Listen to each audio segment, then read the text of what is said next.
ஒரு அழகான மாலை பொழுதுல ஒரு மரத்தை பார்க்கிறோம். சூரியன் மறைகிறத பார்க்கிறோம். சூரியன் மறைஞ்ச உடனே அந்த இடம் முழுவதும் இருளாயிருச்சு. அந்த இருட்டுல நம்ம ராமு அங்க வர்றான். ராமுவுக்கு ஒண்ணுமே தெரியல. பாருங்க, விடிய துவங்கிருச்சு. விடிய துவங்கினதுக்கு அப்புறம் நம்ம ராமுவால அங்க இருக்க மரத்தை பார்க்க முடியுது. ஏன் அப்படி? ஒரு பொருளை பார்க்கணும்னா பொருள் மட்டும் போதாது, நமக்கு ஒளியும் தேவை. அந்த ஒளியை பத்தி படிக்கிறது தான் நம்ம பாடம் ஒளியியல். இதுல மரத்துல பட்டு திரும்புது இல்லையா, அதை என்னன்னு சொல்றோம் நம்ம? ஒளியானது ஒரு பொருள்ல பட்டு திரும்புறதான் எதிரொலித்தல்னு சொல்றோம். ஒரு பொருள்ல பட்டு ஒளி திரும்புறது என்னன்னு சொல்றோம்? எதிரொலித்தல். சரியா? இப்ப நம்ம முதல்ல பார்க்க போறது எதிரொலிப்பு பத்தி தான். அதுக்கு முன்னால ஒரு ஒளி மூலத்திலிருந்து ஒளியானது பல இடங்களுக்கு போச்சுன்னா அத விரிகற்றைன்னு சொல்லலாம். சரியா? அந்த ஒளி கற்றைகளானது ஒண்ணுக்கு ஒண்ணு இணைய வந்ததுன்னா அத இணைக்கற்றைன்னு சொல்லலாம். லென்ஸ் மாதிரி ஏதோ ஒரு பொருளை பயன்படுத்தி அந்த ஒளியெல்லாம் ஒரே இடத்துல கொண்டு போய் குவிச்சா அது குவிக்கற்றை. சரியா?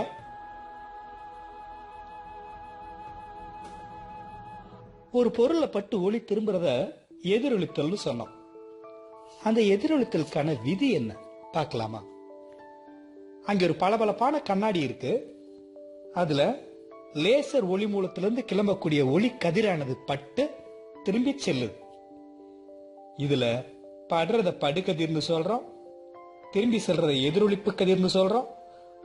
படுற இடத்துல வரையப்பட்ட செங்குத்து கோட்டை குத்துக்கோடுன்னு சொல்றோம். அந்த குத்துக்கோட்டுக்கும் படுகதிர்க்கும் இடையில இருக்க கோணம் படுகோணம்னு சொல்லலாம். எதிரொலிப்பு கதிர்க்கும் குத்துக்கோட்டுக்கும் இடையில இருக்க கோணத்தை எதிரொலிப்பு கோணம்னு சொல்லலாம்.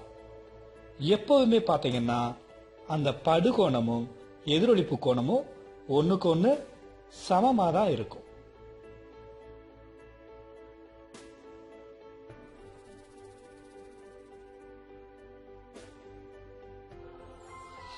எதிரொலித்தல் விதிகள் என்னென்ன பார்க்கலாமா? படுகதிர், குத்துக்கோடு, எதிரொலிப்பு கதிர் மூணு ஒரே தளத்துல தான் எப்பயுமே இருக்கும். அடுத்தது, இந்த படுகோணத்தின் மதிப்பும் எதிரொலிப்பு கோணத்தின் மதிப்பும் எப்பவுமே ஒண்ணு சமமாதாங்க இருக்கும். இந்த எதிரொலிப்புல எத்தனை வகைகள் இருக்குன்னு பார்க்கலாமா? இப்போ அதை கொஞ்சம் தெரிஞ்சுக்கலாம். அங்க பாருங்க, ஒரு பளபளப்பான எதிரொலிக்கு பரப்பு, அதாவது கண்ணாடி சமதள ஆடி, அதுல ஒளிக்கதிர் பட்டுச்சுன்னா எல்லாமே ஒழுங்கா எதிரொலிக்கும். இத ஒழுங்கான எதிரொலிப்புன்னு சொல்றோம்.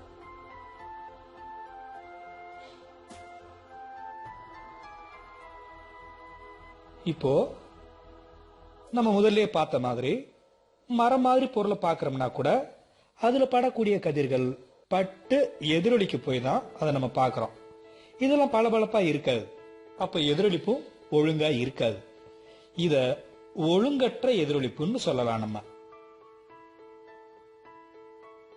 ஒழுங்கான எதிரொலிப்பு, ஒழுங்கற்ற எதிரொலிப்பு, இதுதான் எதிரொலிப்போட இரண்டு வகை. அங்க இன்னொரு ஒழுங்கான எதிரொலிப்பை நம்ம பார்க்கிறோம். இப்ப இந்த மாதிரி ரெண்டு கண்ணாடி எடுத்துக்கிட்டோம்னு வச்சுக்கோங்களேன், ஒரே பொருளுக்கு எத்தனை பிம்பம் கிடைக்கும்? அந்த ரெண்டு கண்ணாடி என்ன கோணத்துல இருக்கோ அதுக்கேத்த மாதிரி நமக்கு கிடைக்கக்கூடிய பிம்பங்களின் எண்ணிக்கை மாறும். இதை நம்ம என்னன்னு சொல்றோம்? பன்முக எதிரொலிப்புன்னு சொல்றோம். ஒரே பொருளுக்கு ஒரு எதிரொலிக்கும் பரப்பானது ஒன்றுக்கும் மேற்பட்ட பிம்பங்களை தோற்றுவிச்சுன்னா அதை என்னன்னு சொல்றோம்? பன்முக எதிரொலிப்புன்னு சொல்லலாம். இந்த பன்முக எதிரொலிப்பு எங்க எங்க பயன்படுத்துறோம் தெரிஞ்சுக்கலாமா? கலைடாஸ்கோப், அது என்னன்னு பார்க்கலாம். பெரிஸ்கோப், இது ரெண்டும் பன்முக எதிரொலிப்புனால செயல்படக்கூடிய பொருட்கள். ஒரு கலைடாஸ்கோப்னு எடுத்துட்டீங்கன்னா பின்புறம் வேதிப்பூச்சு பூசப்பட்ட, இப்ப நீங்க பார்க்கிற 3 கண்ணாடி துண்டுகள். பின்புறம் கண்ணாடி வேதிப்பொருள் பூசிருக்கோம், முன்னால இந்த மாதிரி பளபளப்பான கண்ணாடி இருக்கு. இது மூணையும் நீங்க அங்க பாக்குற மாதிரி 60 டிகிரி ஒண்ணுக்கொண்ணு கோணம் ஏற்படுத்துற மாதிரி இணைச்சிட்டீங்கன்னா இதுதான் ஒரு கலைடாஸ்கோப். மற்ற பக்கம் ஒளி புகாதபடி ஒரே ஒரு பக்கம் லைட் போட்டுச்சுன்னா எல்லா பக்கமும் பட்டு எதிரொலிக்குதா? இந்த மாதிரி பன்முக எதிரொலிப்பு ஏற்படுத்துறப்ப நல்ல விதவிதமான தோற்றங்கள், பிம்பங்கள் நம்ம பார்க்கலாம். இப்ப நீங்க இங்க பாக்குறது என்ன? கடலுக்கு அடியில் இருக்கக்கூடிய ஒரு நீர்மூழ்கி கப்பல் மேல இருக்கக்கூடிய கப்பலை பார்க்கறதுக்கு பயன்படுத்தக்கூடிய ஒரு கருவி. அதை நம்ம பெரிஸ்கோப்னு சொல்றோம். இதுல பாத்தீங்கன்னா 2 கண்ணாடி சமதள ஆடி இருக்கு. மேலையும் எதிரொலிப்பு நடக்குது, கீழே இருக்க கண்ணாடிலையும் எதிரொலிப்பு நடக்குது. இங்கேயும் பன்முக எதிரொலிப்பு நடந்து நமக்கு பெரிஸ்கோப் பயன்படுத்துறோம்.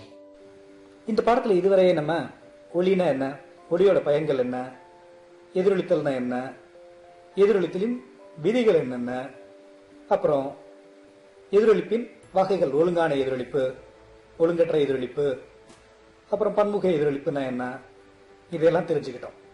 சரியா? அடுத்த வகுப்புல ஒளியோட அடுத்த பண்புகளை பத்தி படிக்கலாமா?